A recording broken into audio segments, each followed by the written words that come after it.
Good morning student, how are you. मुझे उम्मीद है कि आप सभी लोग ठीक होंगे और हैव ए नाइस डे। आज हम लोग जो है अपनी पिछली वीडियो जो इतिहास की थी उससे आगे की प्रक्रिया शुरू करेंगे।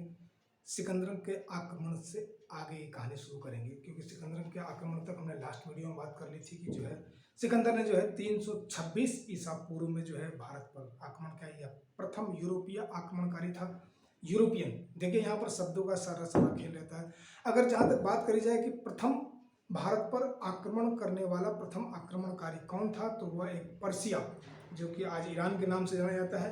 पर्सिया का एक शासक था जो कि हखामनी वंश का शासक हुआ करता था, जिसका नाम था डेरियस प्रथम, या उसे दारा प्रथम भी कहते हैं।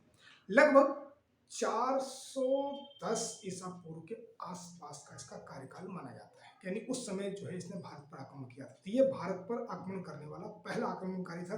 जबकि यूरोपियंस की बात करें तो पहला जो यूरोपियन था वह था सिकंदर। सिकंदर ने 326 ईसा पूर्व में भारत पर आक्रमण किया।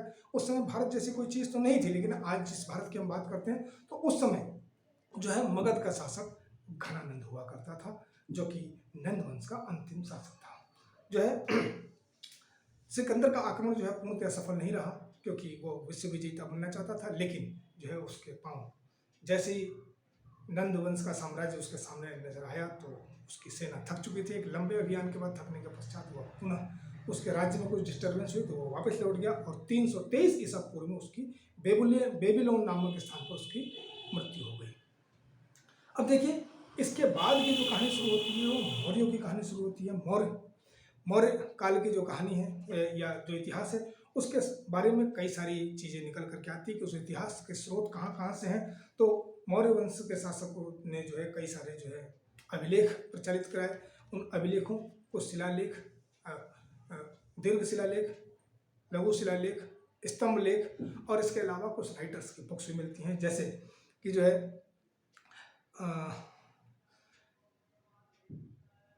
एक मेगास्थनीज नाम का राजदूत हुआ करता था, जो कि यूनानी शासक का ही राजदूत था। वो आया तो उसने एक पुस्तक लिखी इंडिका।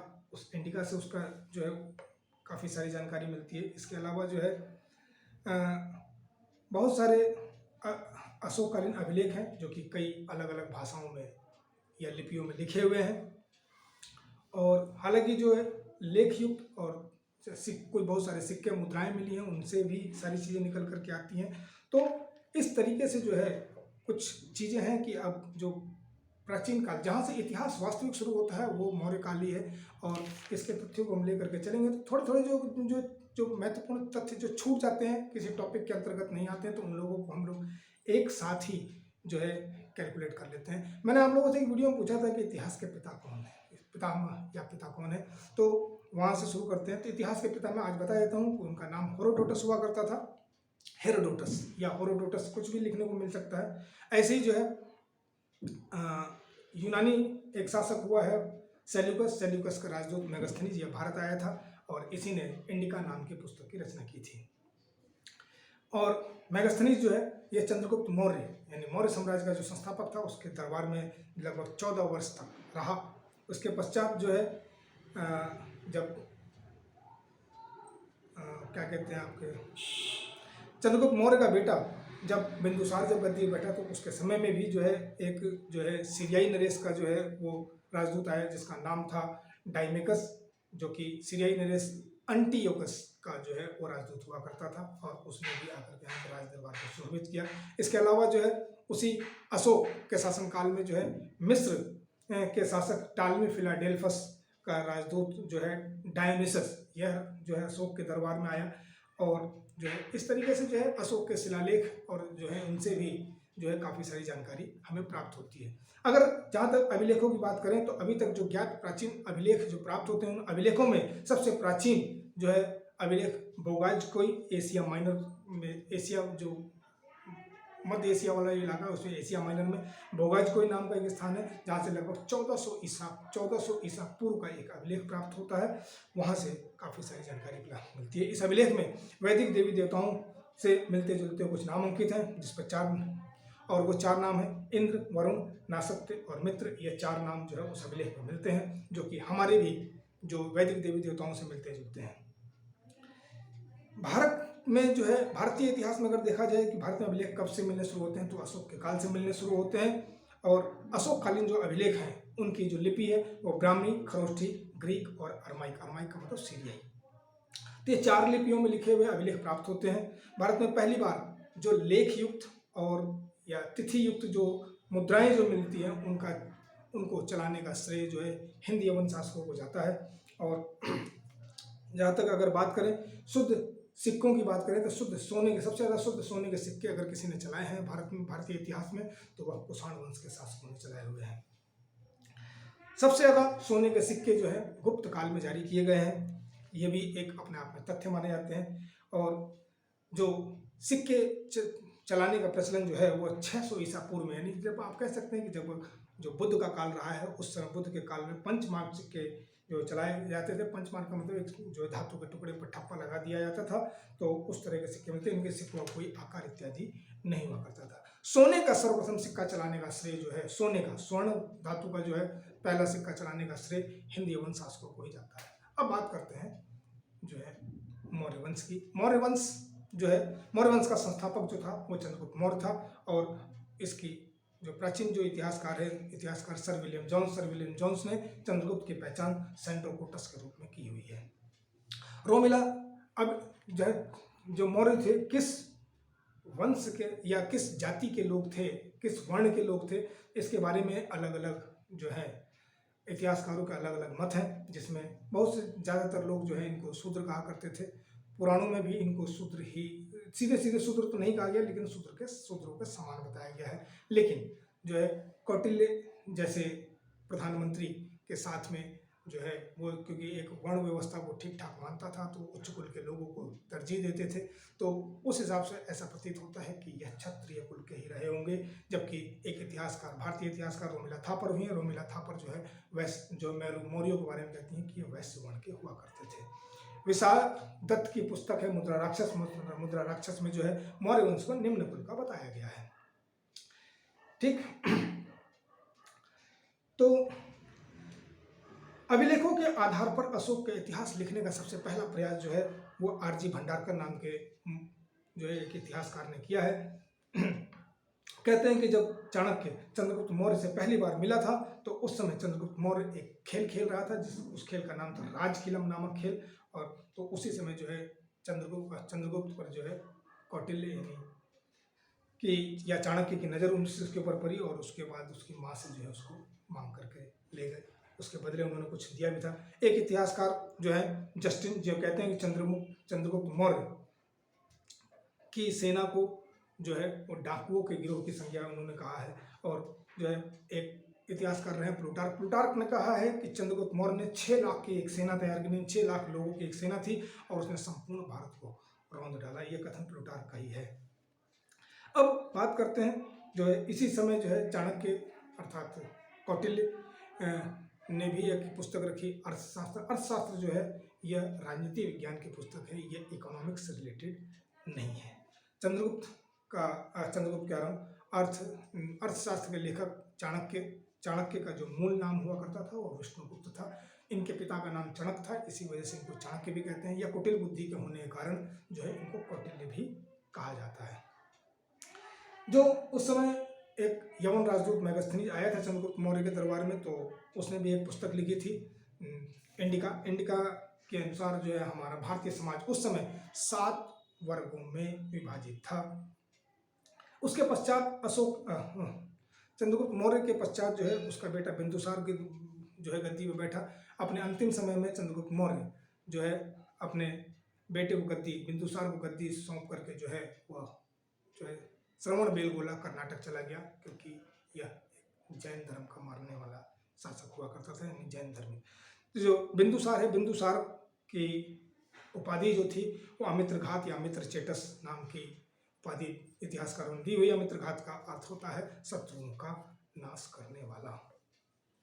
कौटिल्य के पश्चात जो है इसके मंत्री जो है आपके वो खल्लाटक नाम के मंत्री बने। जबकि बिंदुसार जब अपने शासनकाल में था तो बिंदुसार का बेटा अशोक हुआ करता था। अशोक उस समय बिंदुसार का एक राज्य हुआ करता था उज्जैन राज्य का गवर्नर हुआ करता था। चंद्रगुप्त मौर्य जो है कहते हैं कि जो है भद्रबाहु नाम का जो एक जो जैन आचार्य हुआ करते थे, उनका ही ये शिष्य था, और बाद में जो है वह उसने जो है उनकी दीक्षा लेकर के जो है श्रवणबेलगोला कर्नाटक चला गया था। इसके बाद बात करते हैं अशोक की, क्योंकि देखिए मौर्य काल का सारा इतिहास या तो चंद्रगुप्त मौर्य से आता है, बिंदुसार की कोई बहुत बड़ी उपलब्धियां रही नहीं है जो है। तो जो सिंगली अनुसूतियों का मतलब हो गया कि श्रीलंकन जो अनुसूतियां हैं, उस अनुसूतियों से अशोक के बारे में कहा जाता है कि अशोक अपने 99 भाइयों की मृत्यु के पश्चात, यानी उनको मार करके जो है वह सिंहासनारूढ़ हुआ, और जो है जब वह सिंहासन पर बैठा तो वो समय था 273 ईसा पूर्व, लेकिन गद्दी पर बैठते उसने अपना राज्याभिषेक नहीं कराया। उसके 4 वर्ष के पश्चात जो है 269 ईसा पूर्व में जो है अशोक का राज्याभिषेक हुआ। अशोक जो है अपने आप को अशोक वर्धन कहा करता था, लेकिन जो है उसका अशोक का नाम अशोक मूल रूप से उसके अभिलेखों में जो है उल्लिखित है। वो 4 अभिलेख हैं, 4 जो है लघु अभिलेख हैं, लघु शिलालेख हैं, जैसे मास्की, गुर्जरा, उड़ेगेलोन और नेतूर, ये 4 जगहों से प्राप्त जो स्मॉल लघु शिलालेख है, इस पे उसका नाम अशोक ही मिलता है। पुराणों में अशोक को अशोक वर्धन कह करके पुकारा गया है। अशोक अपने आप को स्वयं को जो है देवा नाम प्रिय कह करके पुकारता था। श्रीनगर जो कश्मीर है, कश्मीर का जो श्रीनगर है, उस नगर की स्थापना अशोक ने की थी।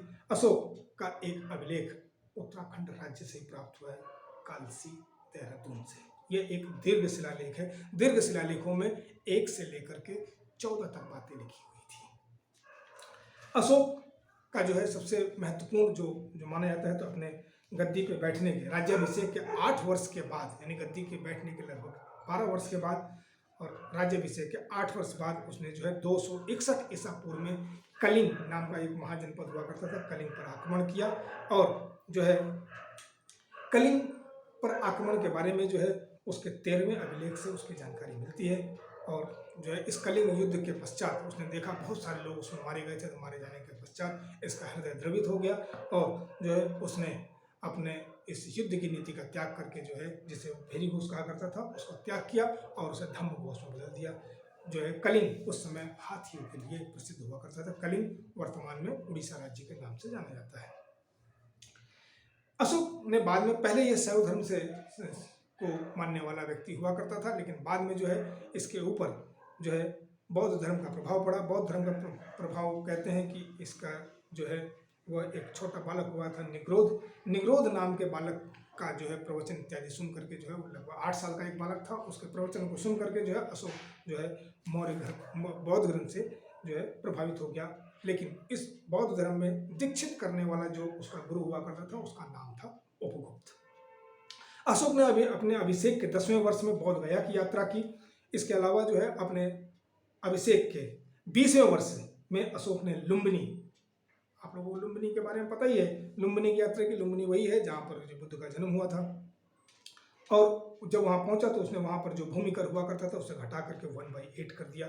इसके अलावा अशोक ने अपने शासनकाल में जो है 84,000 स्तूपों का निर्माण किया, जो कि बौद्ध धर्म से रिलेटेड ही होते हैं। अशोक का जो उसने एक नवीन धर्म चलाने की कोशिश की थी, जो कि मानव धर्म जैसा ही था, उसे धम्म कहा करता था। तो उस धम्म का उल्लेख भाब्रू शिलालेख में मिलता है। भाब्रू शिलालेख में जो है तो मिलता है कि उसी में वो कहता है कि बुद्धम शरणम गच्छामि, धम्मम शरणम गच्छामि, संघम शरणम गच्छामि। तो इस तरीके के जो है धम्म का जो है अभिलेख उसे कहा जाता है। इसके अलावा जो है बौद्ध धर्म के प्रचार प्रसार के लिए अशोक ने जो है अलग अलग राज्यों में भी जो है अपने वो प्रचार करने के लिए भेजे। तो बौद्ध धर्म के प्रचार प्रसार के लिए जो है श्रीलंका में उसने अपने पुत्र महेंद्र और संघमित्रा को भेजा था, अपने पुत्र महेंद्र और पुत्री संघमित्रा को जो उसने भेजा था। जबकि यवन देशों में जो है बौद्ध धर्म का प्रचार प्रसार करने के लिए उसने महारक्षित नाम के जो है उसको व्यक्ति को भेजा था। एक विदेशी शासक श्रीलंकन शासक हुआ करता था, जो कि श्रीलंकन शासक था जिसका नाम था तिस्स।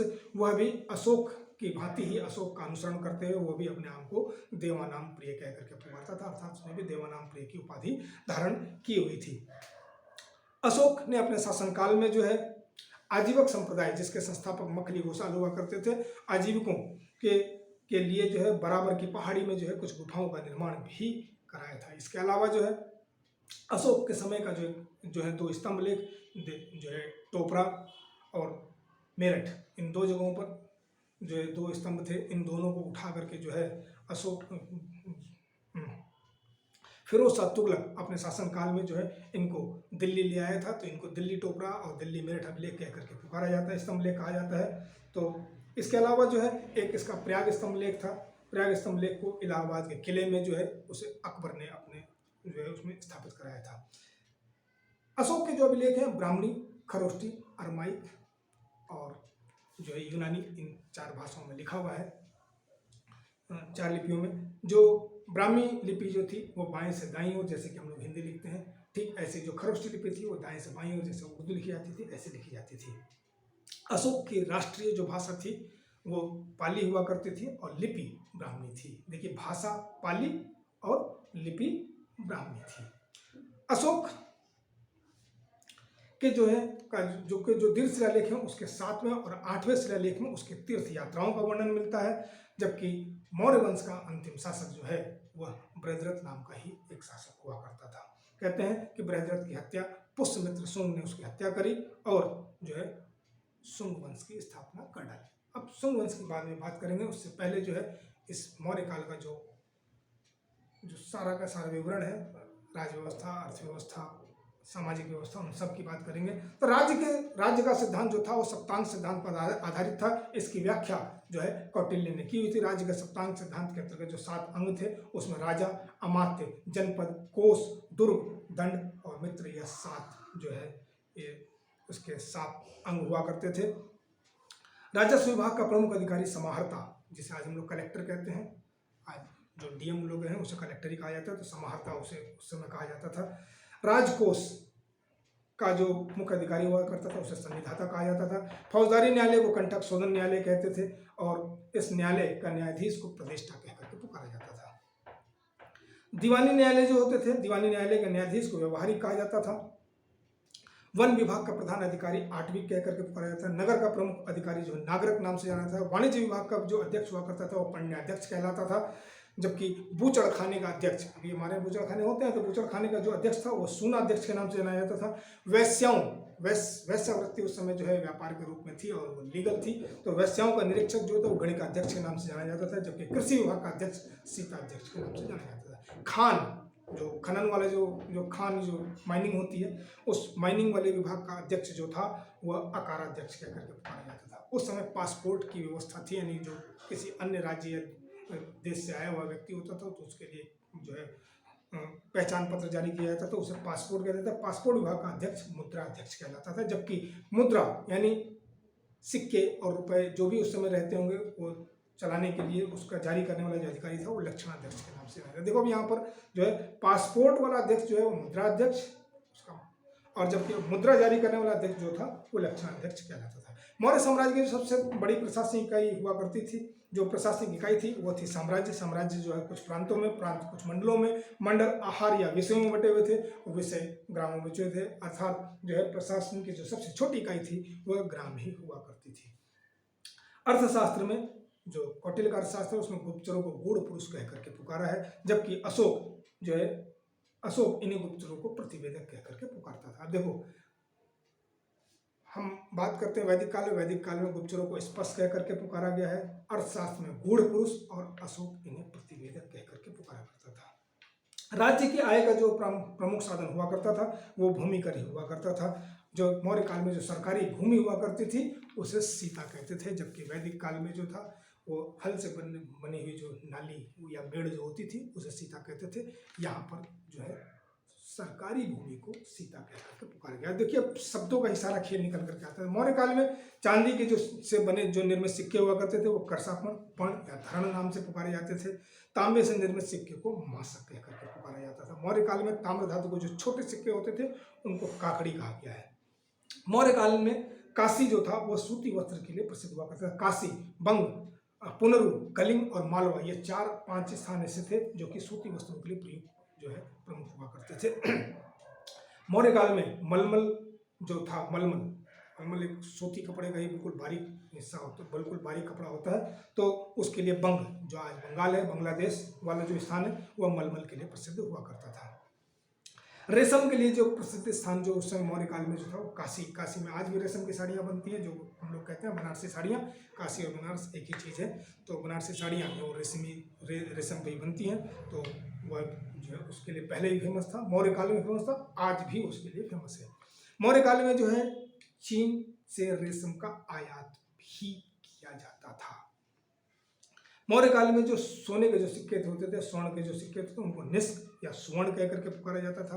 कहते हैं कि बौद्ध साहित्य के अनुसार जानकारी मिलती है कि अशोक का जो प्रधानमंत्री था और उसका नाम था राधागुप्त। अब देखो प्रधानमंत्री की अगर लिस्ट कही जाए तो कौटिल्य के चंद्रगुप्त मौर्य का प्रधानमंत्री कौटिल्य था, बिंदुसार का खल्लाटक और अशोक का प्रधानमंत्री राधागुप्त हुआ करता था। मौर्य काल में ब्राह्मणों को दान दी जाने वाली भूमि को देवभूमि कह करके जो है देवभूमि कहलाती थी। इसे जो उसको ब्रह्मदेव भी कहा जाता था। अर्थशास्त्र में 9 प्रकार के दासों का उल्लेख भी मिलता है। कितने प्रकार के? 9 प्रकार के दासों का उल्लेख मिलता है। अशोक के समय ही जो है सौराष्ट्र प्रांत में निर्मित एक जो है झील थी जिसका नाम था सुदर्शन झील। सुदर्शन झील का निर्माण जो है अशोक के शासनकाल में हुआ था और वो कई समय में बाद में जो है उसका जो है जीर्णोद्धार भी कराया जाता रहा है। अर्थशास्त्र के अनुसार ये जो कौटिल्य का अर्थशास्त्र उसमें व्यापारी के काफिले को सार्थवाह कह करके पुकारा गया है। अशोक के समान ही जिससे अशोक ने अपने शासनकाल में धम्म विजय प्राप्त की थी, एक साधारण मानव धर्म था जिसमें कि उस धर्म की बाद में बात करेंगे तो वो कई सारे जो है उसी प्रकार से जो है इसका एक उत्तराधिकारी था जिसका नाम था शालिशुक। शालिशुक ने ही अशोक की भांति ही धम्म की विजय की यात्रा भी की थी। इसी समय जो है आजीवक संप्रदाय की बात करें तो आजीवक संप्रदाय का मैं पहले ही बता चुका हूँ कि संस्थापक मक्खली गोसाल हुआ करते थे। नागार्जुनी पहाड़ी पर, जैसे बराबर की पहाड़ी पर अशोक ने जो है आजीवकों के लिए गुफा बनाई थी, ऐसे नागार्जुनी पहाड़ी पर जो है अशोक का एक पौत्र हुआ करता था जिसका नाम था दशरथ। दशरथ ने भी जो है आजीवकों के लिए नागार्जुनी पहाड़ी पर जो है गुफाओं का निर्माण कराया था। हमने वैष्णव धर्म की बात करी थी। वैष्णव धर्म के प्रवर्तक कृष्ण को कहा जाता है। कृष्ण को यूनानी लेखकों ने, यानी कृष्ण का अंग्रेजी नाम अगर कहते हैं यूनानी लेखकों ने उनको हेराक्लीज कह करके पुकारा है। वह ग्रंथ जिसमें सबसे पहले स्तूप शब्द का अगर प्रयोग हुआ है, देखिए 84,000 स्तूपों का निर्माता अशोक था, लेकिन स्तूप शब्द का सर्वप्रथम उल्लेख ऋग्वेद में आया है। अभी जो है अशोक के बनाए हुए जो स्तूप हैं, स्तूपों में सांची का स्तूप जो कि मध्य प्रदेश में रायसेन जिले में स्थित है और सांची का स्तूप सबसे प्रसिद्ध स्तूप माना जाता है। जो अशोक ने बराबर की जो पहाड़ियों पर जो गुफाएं बनवाई थी उनमें 4 गुफाएं थी। चौथी जो गुफा थी उसको विश्व झोपड़ी का नाम भी दिया गया था। इसके अलावा जो है अशोक अपने जो है जो दीर्घ शिलालेख है उसमें कलिंग अभिलेख में जो है जो उसका पृथक 13वीं, उसमें क्या है कि 13वें और 14वें नंबर की बात उसमें नहीं लिखी हुई क्योंकि उसमें कलिंग विजय का वर्णन किया है तो कलिंग के लोग आहत ना हो, तो उसके लिए उसने एक दीर्घ शिलालेख के साथ में एक पृथक अभिलेख भी रखा है। उसे पृथक अभिलेख कहते हैं। उस पृथक अभिलेख में मनुष्य कहता है कि सभी मनुष्य मेरी संतान है, अर्थात राजा जो है अपने आप को पिता समान मानता था। इसके अलावा जो है अशोक का एक स्तंभ लेख है जो है प्रयाग स्तंभ लेख में जो है अशोक के जो स्तंभ लेखों में जो 7 बातें हुआ करती थी उन 7 बातों को वर्णन के साथ साथ में बाद में जो है उसमें गुप्त शासक समुद्रगुप्त की जो है रक्त रंजित विजय गाथा का वर्णन भी मिलता है और इसकी रचना जो है वो हरिसेन नाम के उस समय के राइटर ने की थी, जो कि और यह जिस भाषा में लिखा है इस शैली में लिखा हुआ उसे चंपू शैली कह करके पुकारते हैं। प्रयाग प्रशस्ति में एक तरफ जो है अशोक की मानवता की बातें हैं तो दूसरी तरफ समुद्रगुप्त की जो है मार काट यानी विजयों का वर्णन भी मिलता है। अब इसके बाद बात करते हैं सुंग वंश की, क्योंकि मौर्य वंश का अंतिम शासक जो था बृहद्रथ की हत्या करके जो है पुष्यमित्र सुंग ने जो है सुंग वंश की स्थापना करी। 184 ईसा पूर्व का समय था। तो सुंगों की राजधानी, अब देखो सुंगों ने अपनी राजधानी पाटलिपुत्र से हटा करके अपनी राजधानी बनाई विदिशा मध्य प्रदेश में है। सुंग शासकों ने लगभग 112 वर्षों तक शासन किया। कहते हैं कि 161 ईसा पूर्व में जो है कलिंग शासक खारवेल कलिंग शासक खारवेल ने जो है पुष्यमित्र को पराजित किया और कलिंग नरेश खारवेल का ही जो है हाथी गुम्फा अभिलेख जो कि कलिंग में मिलता है, वहीं से जो है आपके महापद्मनंद के बारे में जानकारी भी प्राप्त होती है। जो है शुंगों के शासनकाल में एक अभिलेख प्राप्त हुआ, अयोध्या अभिलेख। अयोध्या अभिलेख में जो है पुष्यमित्र शुंग के द्वारा जो है 2 अश्वमेध यज्ञों को किए जाने का जो है वर्णन मिलता है। इसी समय इसी काल में जो है योग दर्शन के प्रतिपादक पतंजलि ने ही एक यज्ञ इसमें संपन्न कराया था। शुंग काल में ही पतंजलि ने अष्टाध्यायी जो पाणिनि की जो सबसे पहला व्याकरण ग्रंथ है, प्राचीन सबसे प्राचीन व्याकरण ग्रंथ जो है अष्टाध्यायी पर महाभाष्य नामक एक ग्रंथ लिखा। यह भी एक व्याकरण की पुस्तक, यानी महाभाष्य के राइटर कौन है तो पतंजलि है। यह व्याकरण की पुस्तक है। शुंग वंश का अंतिम शासक जो था वह देवभूति हुआ करता था। इसी समय में जो है वेशनगर का जो गरुड़ स्तंभ जो कि शुंग काल में स्थापित हुआ था, ब्राह्मण धर्म का यह प्रथम स्तंभ माना जाता है। वेशनगर विदिशा में जो है गरुड़ स्तंभ, जिसमें कि भगवान विष्णु के साथ में जो है गरुड़ स्तंभ स्थापित किया गया है और इसकी स्थापना हेलियोडोरस नाम के व्यक्ति ने की थी। शुंग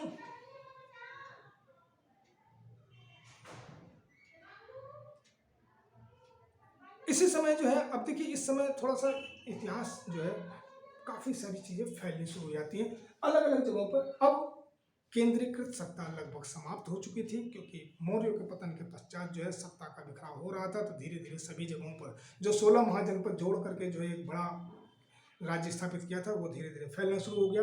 तो दक्षिण भारत की ओर जो है आपके दक्षिण भारत में महाराष्ट्र वाले क्षेत्र में जो है वो सातवाहनों का भी शासन रहा। तो अब बात करते हैं कि सातवाहनों के एक शासक हुआ है हाल, जो कि 17वां शासक हुआ करता था। इसने एक पुस्तक की रचना की हुई है, गाथा सप्तशती का लेखक जो है वो हाल नाम का शासक हुआ, जो कि सातवाहनों का 17वां शासक हुआ करता है। देखिए अब तथ्यों का खेल में अभी समझाने के उसमें नहीं हूँ कि मैं आपको समझाऊं, तथ्य जितने आपसे अधिक आपको पास चले जाएं तो आप लोग उसे याद कर सकें। सातवाहन नरेश पुलमावी को जो है दक्षिणापथेश्वर कहकर के पुकारा गया है। यह भी एक सातवाहन शासक हुआ करता था। सातवाहन वंश के शासकों ने ब्राह्मणों और श्रमणों को कर मुक्त भूमि दान देने की प्रथा प्रारंभ कर रखी थी। और जो कहते हैं कि ब्राह्मणों को भूमि दान देने का प्रथम साक्ष्य जो है, लिखित साक्ष्य, वो जो है सातवाहन वंश के ही उससे हमें प्राप्त होते हैं।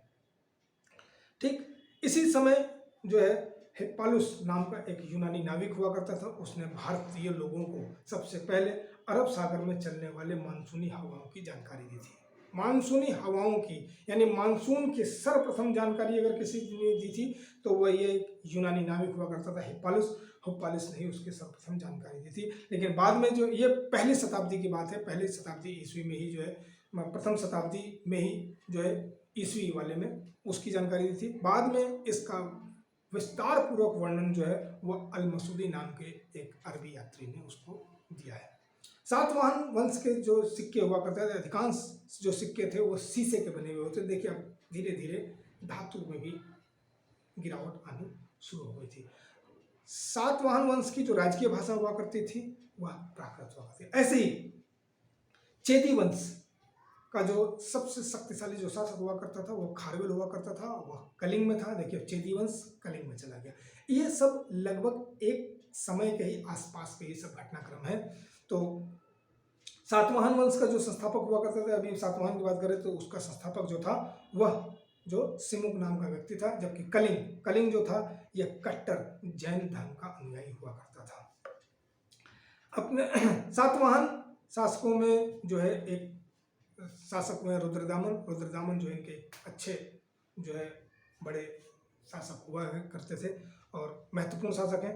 इसके शासनकाल में जो है सुदर्शन झील, जो कि चंद्रगुप्त मौर्य के शासनकाल में बनी थी, वो तो उस समय जो है उस झील का पुनर्निर्माण, यानी झील में कुछ टूट फूट हुई होगी तो उसका पुनर्निर्माण जो है रुद्रदामन ने कराया था। इसी दौरान जो है मध्य एशिया में, देखिए अब जब मौर्य काल समाप्त होता है और शुंगों का काल शुरू होता है तो उसी समय में जो है कुछ जो है विदेशी लोग भी आने शुरू हो गए थे। मैंने आपको पहले ही बताया था कि सबसे पहले हिंद यवन आए, हिंद यवन के पश्चात जो है आपके शक आए और पहलव आए और फिर उसके बाद कुषाण आए। तो इस तरीके से जो है तो शकों की अगर बात करें तो शक भी इसी समय निकल करके आ गए थे। 165 ईसा पूर्व जो है ईसा पूर्व में यूची जाति के लोगों ने जो है शकों को मध्य एशिया से भगाया। पहले मध्य एशिया में रहा करते थे, वहाँ से उनको भगा दिया और उसके पश्चात ये धीरे धीरे भारत की ओर आने शुरू हो गए।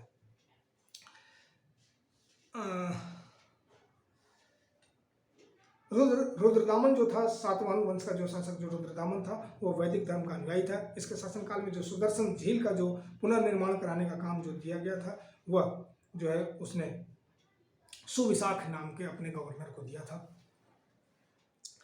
फिर पर्थियन आए, जिसे हम लोग पहलो कहते हैं। पहलो को अंग्रेजी में पर्थियन कहा जाता है और कहते हैं पर्थियन साम्राज्य का जो वास्तविक संस्थापक हुआ था वो मित्रदाथ नाम का व्यक्ति हुआ करता था। और पहलो वंश का सबसे शक्तिशाली जो शासक हुआ करता था वो गोंदो फर्नीज था। गोंदो फर्नीज के शासनकाल में ही जो है एक सेंट टॉमस नाम का जो है ईसाई पादरी जो भारत में अपने धर्म प्रचार प्रसार के लिए आया था, लेकिन वो अपने धर्म को यहाँ पर प्रचारित नहीं कर पाया था बहुत ज़्यादा, क्योंकि हमारा धर्म जो है उनसे ज़्यादा समृद्ध हुआ करता था। इसी वजह से वो बहुत ज़्यादा उनको सफलता उसमें प्राप्त नहीं हुई। पहलवों को पराजित करके जो है कुषाण फिर भारत में आए। कुषाण वंश की जो है राजवंश की स्थापना हुई। कुषाण वंश का संस्थापक जो था भारत में कुजुल कटफिसस हुआ करता था। कुजुल कटफिसस का जो उत्तराधिकारी था वो विम कटफिसस था और विम कटफिसस के बाद जो है उसका उत्तराधिकारी कनिष्क हुआ। कनिष्क का राजारोहण जो कहते हैं 78 ईस्वी में हुआ था। अब देखिए कनिष्क जो है कुजुल कटफिसस और विम कटफिसस का उत्तराधिकारी तो था, लेकिन ये उनका पुत्र इत्यादि नहीं था, लेकिन एक शक्तिशाली व्यक्ति रहा है, तो इसने जो है अपना राज्यारोहण कराया। राज्यारोहण जो है वो 78 ईस्वी में हुआ था। भारत में सोने के सिक्के प्रचारित करने का श्रेय इसी विम कटफिसस को जाता है, जबकि कुजुल कटफिसस जो है यहाँ पे इसने तांबे के सिक्के लेकर के आया था। जब कनिष्क का राज्यारोहण है 78 ईस्वी से ही शक संवत के प्रारंभ माना जाता है। 78 ईस्वी से ही शक संवत का प्रारंभ माना जाता है। शक संवत का प्रारंभ हुआ तो कनिष्क के राज्यारोहण के समय हुआ। कनिष्क की राजधानी हुआ करती थी वो पुरुषपुर, जो कि वर्तमान समय में पेशावर पाकिस्तान के नाम से जाना जाता है। भारत में उस समय तमाम प्रकार के मंदिर हुआ करते थे। मंदिर निर्माण की जो है नागर शैली जो थी वो उत्तर भारत में प्रचलित थी, जबकि मध्य भारत में जो है बेसर शैली के मंदिर प्रचलित हुआ करते थे। और जो दक्षिण भारत जो हुआ करता है, दक्षिण भारत में द्रविड़ शैली के मंदिर हुआ करते थे। कनिष्क की एक दूसरी राजधानी में यानी सेकंड ऑप्शन वाली राजधानी हुआ करती थी, वो थी मथुरा। अर्थात जो है इसकी 2 राजधानियाँ थी, लेकिन मुख्य राजधानी उसकी पुरुषपुर या पेशावर ही थी। कनिष्क ने जो है अपने समय में एक अंतर्राष्ट्रीय साम्राज्य की स्थापना की थी, अर्थात भारत में भी और भारत से बाहर भी इसका साम्राज्य स्थापित हुआ करता था। कनिष्क के दरबार में ही आयुर्वेद के प्रसिद्ध विद्वान या जानकार जो थे चरक, जिन्होंने चरक संहिता भी लिखी, ये कनिष्क के दरबार में ही रहा करते थे। मूर्तियां बनाने की गांधार एवं मथुरा शैली का विकास कनिष्क के समय में ही हुआ है। इसी समय में जो है एक नागार्जुन, जिसे सापेक्षवाद का प्रवर्तक माना जाता है, तो नागार्जुन भी जो है वो कनिष्क के दरबार में हुआ करते थे। इनको भारत का आइंस्टीन कह करके पुकारा जाता है। कनिष्क के दरबार में ही अश्वघोष नाम के व्यक्ति हुआ करते थे। अश्वघोष एक पढ़े लिखे विद्वान व्यक्ति थे। बुद्ध चरित्र के रचनाकार अश्वघोष ही थे। कनिष्क के सिक्कों पर जो है यूनानी और ईरानी भाषा में जो है लिपि जो है अंकित मिलती है। यूनानी देवता अपोलो की मूर्तियां जो है बुद्ध से मिलती जुलती है, और जो है तो इस तरीके से जो है इसी समय में धीरे धीरे जो आगे चलते चले जाते हैं। तो कनिष्क का जब यानी कुषाण वंश का जब शासन खत्म होता है, तो कुषाणों के शासन के पश्चात जो है फिर सत्ता भी केंद्रीकृत होने लगती है, और धीरे धीरे छोटे जगहों पर जो है कुछ लोग अपनी सत्ता को एकत्रित कर रहे थे। सत्ता एकत्रित करने में सबसे पहले जो है क्या नाम है आपके, गुप्त लोगों ने जो है अपनी सत्ता को स्थापित किया। कहते हैं गुप्त वंश का संस्थापक जो था वो श्रीगुप्त नाम का व्यक्ति हुआ करता था, लेकिन जो सबसे जो अब वहाँ से जो प्रचार में जो आने थे वो चंद्रगुप्त प्रथम। अब देखिए चंद्रगुप्त मौर्य और चंद्रगुप्त प्रथम। चंद्रगुप्त नाम के कई लोग हैं, चंद्रगुप्त द्वितीय हुआ है। तो इस तरीके से यहाँ पर नामों का जो है इसीलिए प्रथम द्वितीय, क्योंकि अब कितनी बार एक ही नाम के सभी शासकों को याद रखा जाएगा तो सब गड़बड़ी हो जाती है।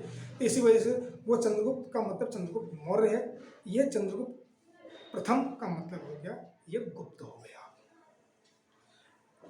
तो महत्वपूर्ण शासक तो इनके चंद्रगुप्त प्रथम, चंद्रगुप्त द्वितीय। कहते हैं कि गुप्त साम्राज्य जो था वो उसका वास्तविक संस्थापक जो है वो चंद्रगुप्त प्रथम ही हुआ था। हालांकि गुप्त साम्राज्य की स्थापना श्रीगुप्त ने की थी। चंद्रगुप्त प्रथम ने जो है अपना जब सिंहासन हुआ तो 319-320 ईस्वी के समय में था। उसी समय गुप्त संवत का प्रचलन भी हुआ। देखो संवत भी कई सारे हो लिए, एक विक्रम संवत हुआ करता है जो 58 ईसा पूर्व जो है 78 ईस्वी में शक संवत, और जो है 319-20 ईस्वी में जो है गुप्त संवत निकल करके आता है, जिसकी शुरुआत चंद्रगुप्त प्रथम ने की थी। इसकी पत्नी हुआ करती थी कुमार देवी। कुमार देवी जो है लिच्छवी कुल की कन्या हुआ करती थी। कहते हैं कि नालंदा विश्वविद्यालय की स्थापना जो है इसी कुमार देवी ने ही कराई थी। इसके बाद चंद्रगुप्त द्वितीय नाम का जो शासक जो है महत्वपूर्ण शासक रहा। चंद्रगुप्त द्वितीय जो था उसके शासनकाल में एक नवरत्न जो टाइप की व्यवस्था हुआ करती थी। उस समय कालिदास ने बहुत बेहतरीन किताबें लिखी हुई हैं। भारत का शेक्सपियर भी उनको कह करके पुकारा जाता है। तो कालिदास जो थे वो चंद्रगुप्त द्वितीय के दरबार में ही हुआ करते थे।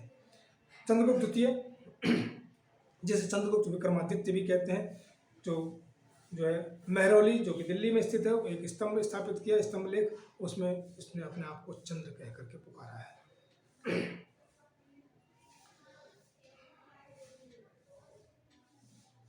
गुप्तों के शासनकाल से एक महत्वपूर्ण जानकारी मिलती है क्या, कि सती होने का प्रथम अभिलेखीय साक्ष्य जो है वो 510 ईस्वी का जो है एरन अभिलेख से ही जानकारी मिलती है कि जो है एक कोई सेनानी थी, उसकी पत्नी जो है उसने जो है सती होने का जो है उसका उल्लेख मिलता है। तो देखिए यहाँ से जो है धीरे धीरे चीज़ों को बदलने शुरू हो गई, और 319 से शुरू हुई कहानी 510 पे आ गई। 510 ईस्वी के पश्चात जब गुप्तों की सत्ता समाप्त होती है तो हमारे यहाँ पर जो है आपके शुरू होते हैं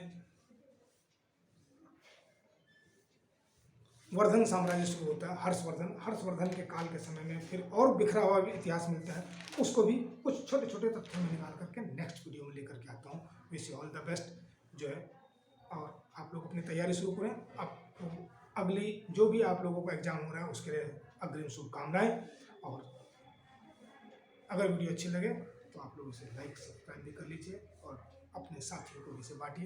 ये बहुत काम की वीडियो है, बहुत सारे तथ्य आपने, बहुत सारी चीज़ें तो किताबों में पढ़ने को नहीं मिलती है। बहुत काट छाँट करके चीज़ों को एकत्रित करके जो है आप लोगों को परोसा जा रहा है। तो अगेन विश जो है आप लोगों से नेक्स्ट वीडियो मिलते हैं। Thank you.